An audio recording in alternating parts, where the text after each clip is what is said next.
സർക്കാർ ആശുപത്രികളിൽ മരുന്നുകളില്ലാത്തത് രോഗികളെ വലയ്ക്കുന്നു. പ്രഷർ, ഷുഗർ, കൊളസ്ട്രോൾ തുടങ്ങിയ ജീവിതശൈലി രോഗങ്ങൾക്കുള്ള മരുന്നുകൾ ഉൾപ്പെടെ ആശുപത്രികളിൽ ലഭിക്കുന്നില്ല. ഡോക്ടർമാർ കുറിക്കുന്ന മരുന്നുകളിൽ ഭൂരിഭാഗവും സ്വകാര്യ മെഡിക്കൽ സ്റ്റോറുകളിലെത്തി വാങ്ങേണ്ട ഗതികേടിലാണ് രോഗികളും.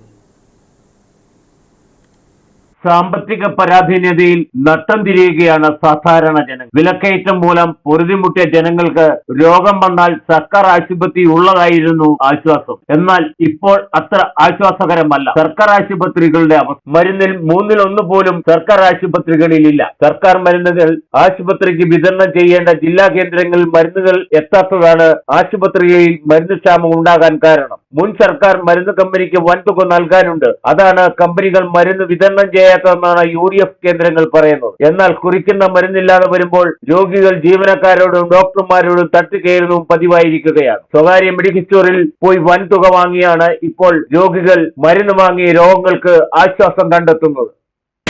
ശക്തിപ്പെടുമ്പോൾ പകർച്ചവ്യാധികൾ നന്നായി കൂടുന്ന ഒരു സാഹചര്യത്തിൽ നൂറുകണക്കിന് വരുന്ന രോഗികളാണ് എത്തിച്ചേരുന്നത്. കണ്ണമ്പടിയും അതുപോലെ തോട്ടം മേഖലയിലും മറ്റുള്ള പഞ്ചായത്തിലടക്കം നൂറുകണക്കിന് രോഗികൾ ചികിത്സയ്ക്ക് വേണ്ടി വരുന്നു. എന്നാൽ നമ്മുടെ ഇപ്പോഴത്തെ ഗവൺമെൻറ് വന്നതിന് ശേഷം ആരോഗ്യ മേഖല ആകെ തകർന്ന സ്ഥിതിയിലേക്ക് മാറുന്ന ഒരു സ്ഥിതിയാണ് കാണാൻ കഴിയുന്നത്.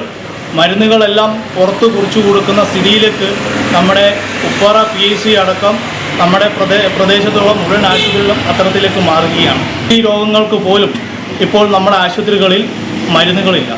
ജില്ലയിലാകമാനം ആശുപത്രികളിൽ മരുന്നില്ലാത്ത അവസ്ഥയാണ്. മരുന്ന് ലഭ്യതയില്ലാതായിട്ട് മാസം 2ആയി. നിലവിൽ പ്രശ്നം രൂക്ഷമായിട്ടും സർക്കാർ അനുകൂല നിലപാട് സ്വീകരിക്കുന്നില്ലെന്നും ആരോപണം ഉയർന്നിട്ടുണ്ട്. ഈ പശ്ചാത്തലത്തിൽ ചില ബ്ലോക്ക് പഞ്ചായത്ത് ഫണ്ട് നൽകി അർദ്ധ സർക്കാർ മെഡിക്കൽ സ്റ്റോറുകളിൽ നിന്നും മരുന്നുകൾ ലഭ്യമാക്കാൻ ശ്രമം ആരംഭിച്ചിട്ടുണ്ട്. വരും ദിവസങ്ങളിൽ ചില ആശുപത്രികളിൽ മരുന്നെത്തിയാലും ഭൂരിഭാഗം ആശുപത്രികളിലും എത്തില്ല. VHSകൾ ഗ്രാമപഞ്ചായത്ത് നിയന്ത്രണത്തിലാണ്. ഇവർക്ക് മരുന്ന് സർക്കാർ തന്നെ നൽകേണ്ടി വരും. ഈ നില തുടർന്നാൽ വരും ദിവസങ്ങളിൽ മരുന്നുകളുടെ വലിയ ക്ഷാമമാവും ഹൈറേഞ്ചിലെ ആശുപത്രികളിൽ ഉണ്ടാവുക. Idukki vision news, Kattappana.